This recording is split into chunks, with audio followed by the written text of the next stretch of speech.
दोस्तों नमस्कार, मैं शुभांकर मिश्रा और हमारे नए चैनल पर आप सभी का बहुत बहुत स्वागत है। दोस्तों, आज की वीडियो में बहुत सी बड़ी खबरें हैं। पाकिस्तान ने भारत से मदद मांगी है। ट्रंप ने किसी को सिर्फ 4 दिन की चेतावनी दी है। अमेरिका फिर से क्वाड ग्रुप को लेकर चाले चल रहा है और भारत के एमकास्ट फाइटर जेट प्रोजेक्ट से जुड़ी एक शानदार गुड न्यूज भी आई है। इसके अलावा तुर्की का नुकसान कैसे भारत के लिए फायदा बन गया, यह सब कुछ आज आपको यहीं समझ आएगा। लेकिन आगे बढ़ने से पहले वीडियो को लाइक करके चैनल को सब्सक्राइब भी जरूर कर लीजिए। सबसे पहले बात करते हैं भारत और अमेरिका की। आपकी स्क्रीन पर जो आर्टिकल का स्क्रीनशॉट दिख रहा है वो इसी खबर से जुड़ा है।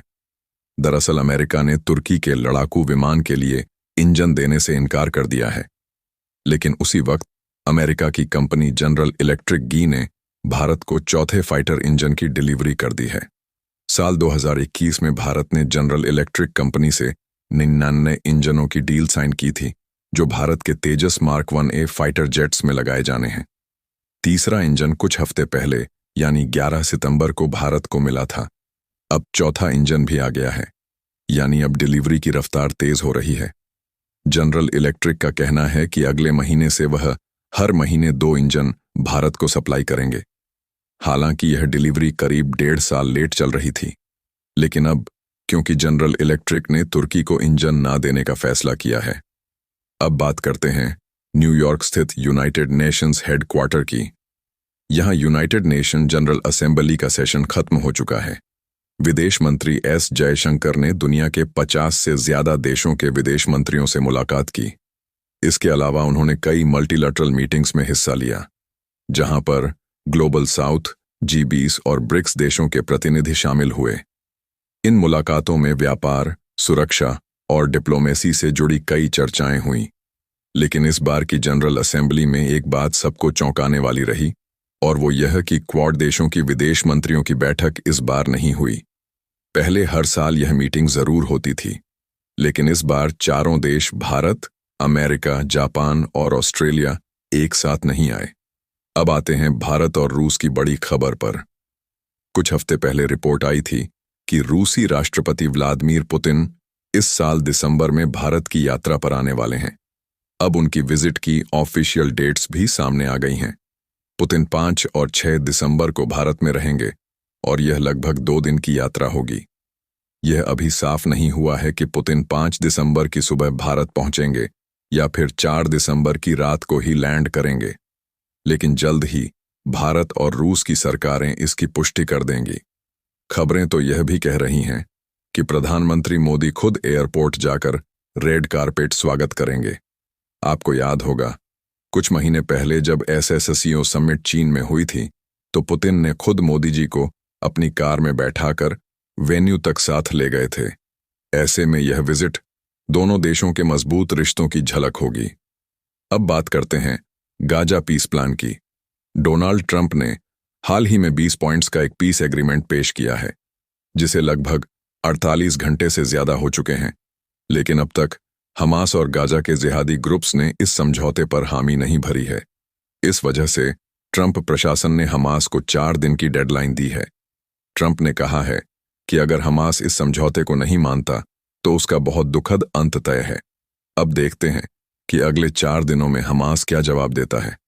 उधर पाकिस्तान के विदेश मंत्री इशाक डार ने बयान दिया है कि अगर गाजा में इंटरनेशनल स्टेबलाइजेशन फोर्स भेजी जाती है तो पाकिस्तान भी अपने सैनिक वहां भेज सकता है।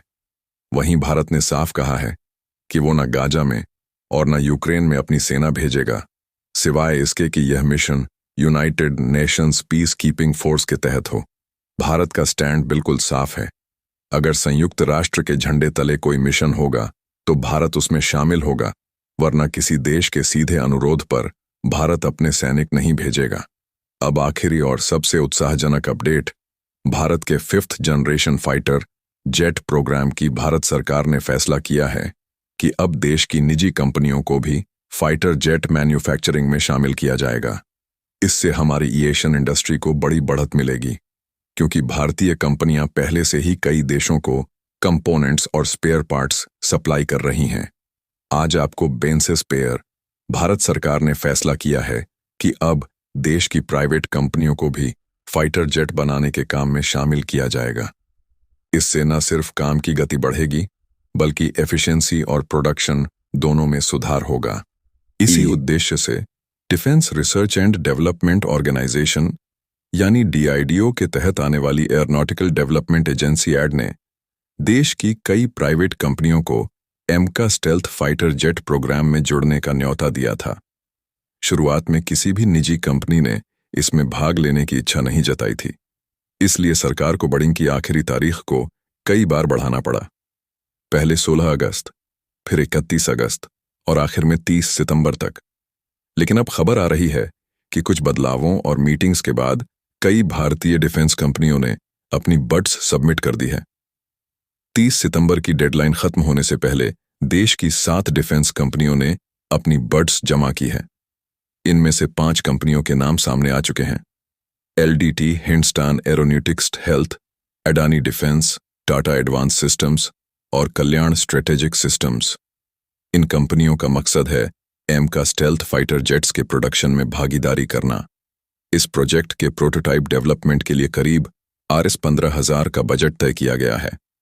पहली 2 बड्स फेल हो गई थीं, इसलिए सरकार ने तीसरी बार न सिर्फ तारीखत बढ़ाई बल्कि कंपनियों के फीडबैक पर अमल भी किया।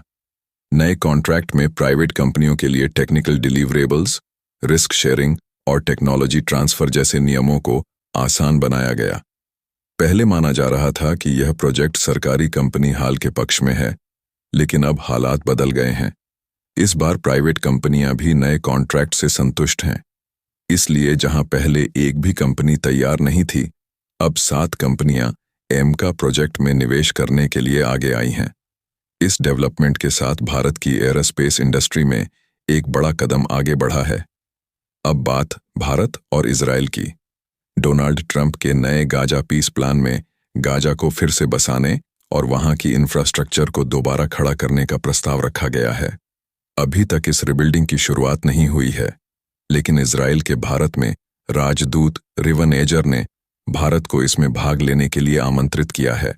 उन्होंने कहा कि भारत दुनिया का नया बिल्डर है और जैसे आपने अपने देश को मजबूत बनाया है, वैसे ही अब हम चाहते हैं कि आप हमारे क्षेत्र में भी डेवलपमेंट में साथ दें। इजराइल की ये अपील साफ दिखाती है कि वह चाहता है भारत मिडिल ईस्ट की स्थिरता और विकास में अहम भूमिका निभाए।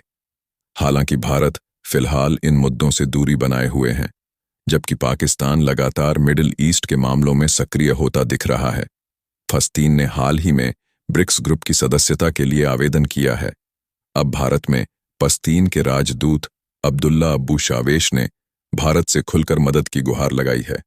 उन्होंने कहा कि ब्रिक्स में शामिल होना फलस्तीन के लिए बेहद जरूरी है और उम्मीद जताई कि भारत इस आवेदन को समर्थन देगा।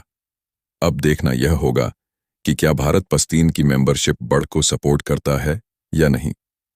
आपको क्या लगता है, क्या फलस्तीन को ब्रिक्स में शामिल करना चाहिए?